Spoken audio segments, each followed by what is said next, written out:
Good evening and welcome to Illinois Law, brought to you by the Illinois State Bar Association. My name is Nancy Hablitzel and I'm your moderator this evening. And here to talk to us about schools and mental health issues in the students are three outstanding panelists. My first panelist is Joe Monahan. Joe is a partner and co-founder of Monahan & Cohen, a Chicago law firm. Prior to going to law school, he obtained his master's degree in social work and served as executive director of a child welfare agency. Joe has served as an adjunct professor of law at Loyola University Law School for the past 15 years and teaches the mental health law course there. He has been an active member of the Illinois State Bar Association for the past 26 years and has served as the committee chair for the Mental Health Law Committee. My second panelist is Phil Milsk. Phil is an attorney in private practice concentrating on governmental affairs and educational advocacy. His areas of focus include disabilities, school law, health law, social services, and mental health. He's a member of the ISBA Disability Law Committee and the Education Law Section Council. And my third panelist is Dr. Bernard Gloss. He's a licensed psychologist who has worked in academic, corporate, not-for-profit, and criminal justice areas. He has pioneered programs for juveniles involved in the justice system and has done work with social agencies in several schools on issues of mental health and juveniles. And so we welcome all of you to our program. Thank you, Nancy. Starting to talk about schools and mental health. And this is not the old joke that school is driving me crazy. This is this is schools and children with mental health issues. Let's talk about the first thing. In terms of services in the schools, what is the eligibility for services from the schools for a child who has a mental health disorder? Okay, well, we have a federal statute called the Individuals with Disabilities Educational Improvement Act, also referred to as IDEA, and also we have an Illinois school code. Both statutes require school districts to identify, evaluate, and then provide services to children with disabilities starting at age 3 until they reach their 22nd birthday. And included in the disabilities that make a child eligible is severe emotional disturbance, also referred to in some cases as behavior disorder or emotional disturbed, or whatever terminology the school district uses. The state uses, and the federal government uses, severe emotionally disturbed. If you are eligible as a student with a disability, you're entitled to what they call an IEP, Individualized Educational Plan, that sets forth services that you are to receive, sets forth why you're eligible, how it affects learning, because if you have a disability that does not affect educational progress, you may not be eligible. So you have to have a link between the disability and educational progress, or the ability to make educational progress. And there are services in the school that could be made available to you. We have what are called related services, which is not special education per se, but it's services like physical therapy, occupational therapy, but included in those are social work services, counseling services, and even family counseling services. So there is the ability to, if you're a parent, advocate to with the school when the IEP is being written, to have such services be provided to the student.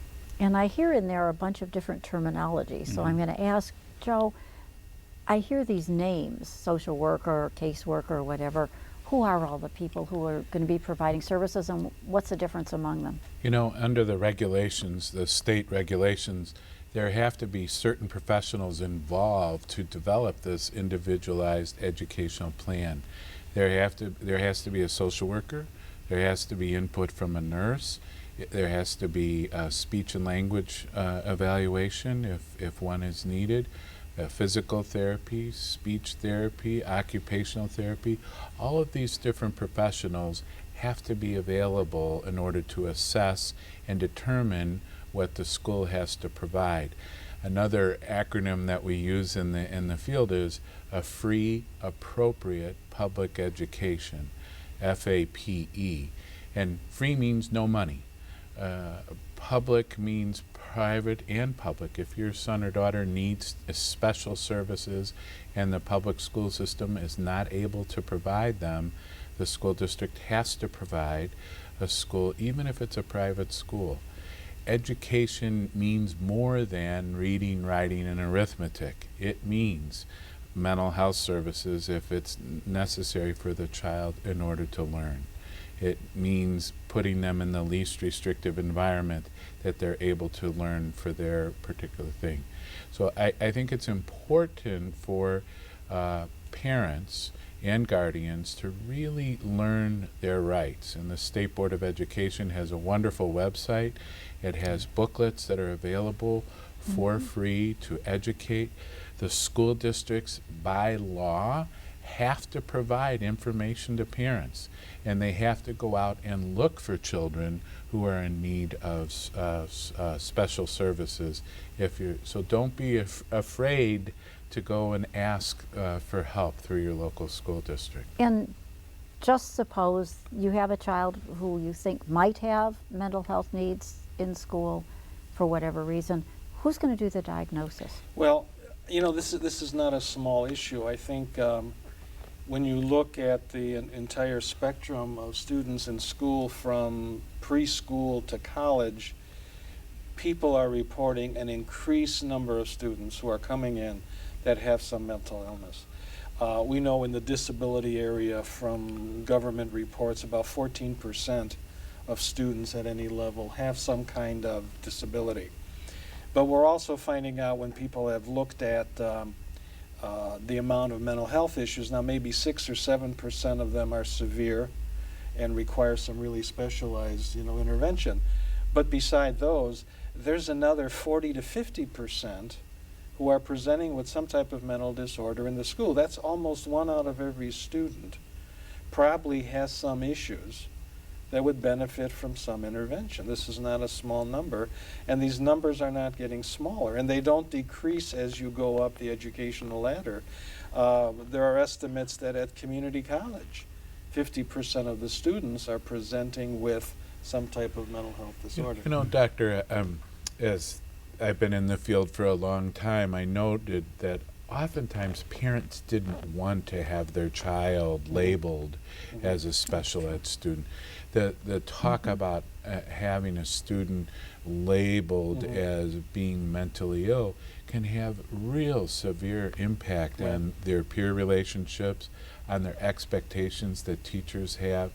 Do parents really want their children diagnosed and labeled as mentally ill? Well, I don't know if we have to use those labels. I think, the fact is we can talk about most kids or many kids coming into school have some issues that are going to impact their academic performance and probably have impact on what goes on in the classroom. And we don't have to look at it as mental illness. We could look at it, as simply issues or something. But the fact is that not everybody needs special education or needs intense intervention. But we also need to know how do I as a teacher effectively respond to a kid in the classroom whose anxiety level is running much higher than average or much higher than normal? Or how do I deal with a kid in the class who has more days when he or she feels sad and can't get into anything as opposed to those days when she can? And again, this is where the assessment comes in. What's going on? Do we have something here that meets the standard of a disability, something that meets some serious mental illness, or something that's just part of the issue? I think we have, as a society, we've accepted the fact that we can have a cold, we can have a sore throat, and we can go get it fixed, as if that's fine. The question is, what about something in terms of our emotional life? Why does we have to be free of that? We'll go back to the exact topic in a few minutes. We're going to take a short break, and thank you for watching Illinois Law, brought to you by the Illinois State Bar Association.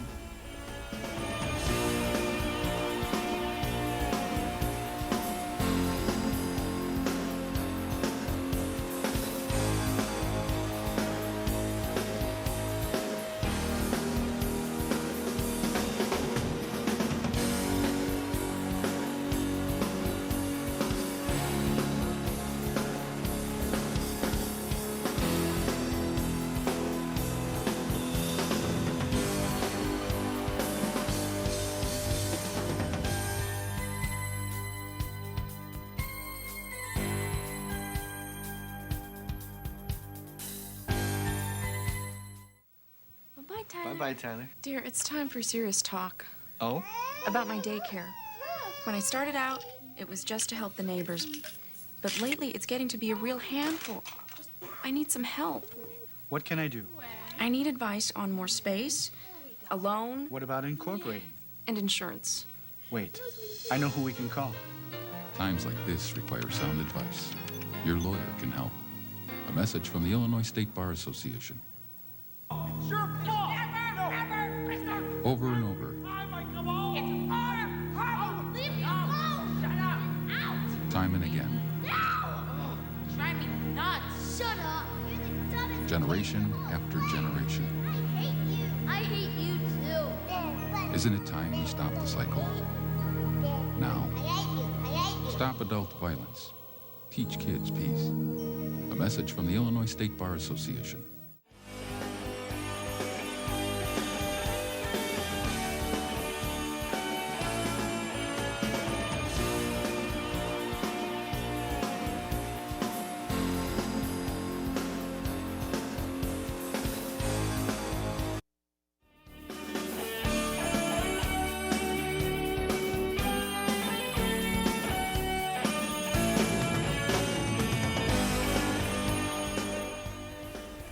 Welcome back to Illinois Law, brought to you by the Illinois State Bar Association. I'm Nancy Hablitzel, and I'm your moderator. I'm here with my three panelists, Joe Monahan, Phil Milsk, and Dr. Bernard Gloss, and we're talking to you about mental health issues in the school setting.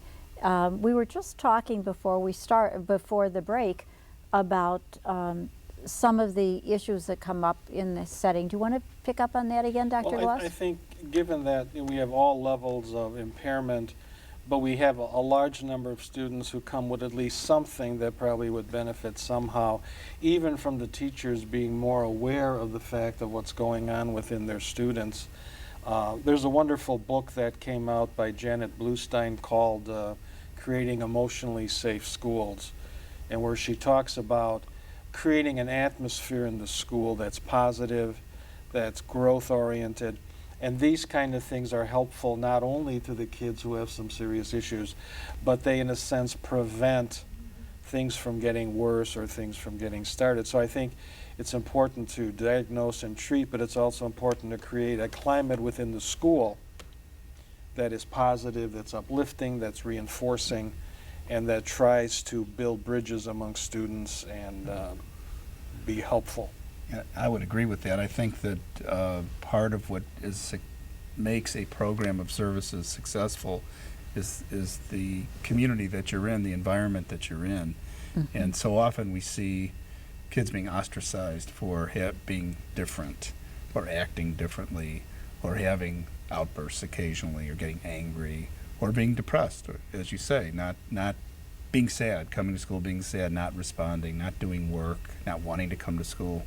And it's so important to recognize those symptoms and on the part of staff. It's just critical that they be able to identify those things and get the appropriate interventions that the student needs, work with the families particularly so that the parents understand what's going on. Would this be a training issue both in teacher training institutions but also in continuing education for teachers? Yeah, I mean, we require suicide intervention training in certain grades now. I think it starts at 7th grade, 7 to 12, for certain personnel, not for parents, but for personnel, including social workers. But in terms of just recognizing mental health issues, we don't mandate that. We do mandate services for kids who meet the eligibility criteria for special education, but we don't mandate it as a general school community issue. You know, I see oftentimes parents being very frustrated. Although there are legal rights that parents and students have, it's very difficult to enforce them. And I think it's important for parents and guardians to really understand that they do have rights, that they should learn about their rights, and that there are legal organizations out there that can help them. The Legal Assistance Foundation, the Legal Services of Illinois, Land of Lincoln Legal Services, Equip for Equality has offices throughout the state. And the local school district should be able to give parents and guardians a list of, groups that could help them advocate. Because honestly, Nancy and Dr. and Phil, I think parents have to be the strongest advocate for their children in order to get it. Oftentimes, the school districts do not want to say, we are here to provide mental health services for kids.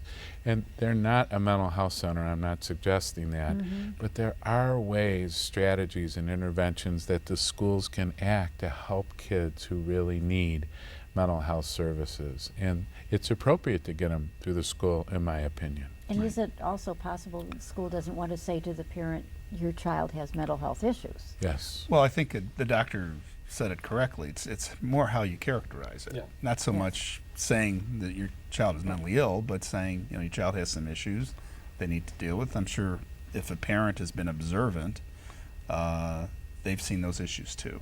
And maybe they don't manifest themselves the same way in the community as they do in the school, but I'm sure they've seen them at some time or another, and they're concerned. And it's good for them to know that there are people in the school and perhaps outside of the school, after school hours, that are willing to and available to help. And I think we've all seen children too who manifest difficulties at home but not at school. And wouldn't the school be able to make referrals? They can make for assistance? referrals. The child might not be eligible for special education, but that doesn't mean that the school can't help the family identify resources in the community. Another area of law that you mentioned, Phil, in our earlier session was Section 504. Yes. And that's another powerful tool that parents can use to get services through their child, or for their child. 504 is a little less structured than IDEA that you mentioned, Correct. but it's also an avenue where parents, if well educated about their rights under Section 504, can ask the school for a plan so that their child can learn. Right. And isn't that just accommodations within, so that they may not need special education, Right. but they may need accommodations within the classroom, And- extra time to Right. go off And on this their could be own? the child who has manifestations in the home and the community, but not in the school. And this could be a child who perhaps, when they're feeling anxious in a classroom, can say, has a plan where they can go see the school social worker for a half hour, 10 minutes, just to kind of calm down, or can take a little extra time to complete an assignment, whatever the accommodation might be, but doesn't have a comprehensive individualized plan, but individualized nonetheless. It's just less, as Joe said, less comprehensive And under a different law. and under different laws. So more people would be eligible. Actually, 504, as Joe points out, it's a different law. It's written in a different way, and the definition of disability is broader. So you could have kind of a non-specific diagnosis, but if there is an issue that affects a function of living, you could be eligible. I think also one of the things we have to be very careful of, we've gotten onto this school accountability merry-go-round where we're focusing a lot on scores and numbers, and we have to be, I think, real careful. Not that it can't be useful in some sense, but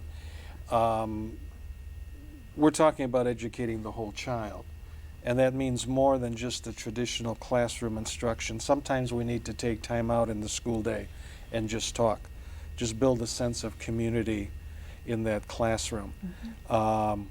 There's some wonderful programs. The Paxis Institute, for example, has programs for developing this sense of community within the classroom so that kids feel more comfortable, that they're able to understand why some of them are more different than others, and to realize that everyone's different in a little way, and that's fine.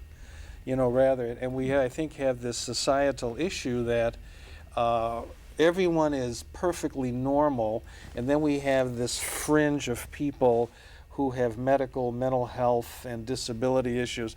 The fact is, it's the other way around, that we all have some issues we bring, and the fact is we need to respond to those. and not see them as some type of failure or some, moral defect, but that basically, we all struggle in our own little way, and some kids need a little more help, some kids need some help, and, some kids just need to be listened to as they struggle so that they can get through it and hopefully grow into, a more reasonable way of adjusting. My friends who represent school district would say, time out. You want the schools to do everything. You want them to address mental health issues, and you want to address health issues and pregnancy issues and all of that. We're here to teach. How can we have a school day where we're addressing all of those things?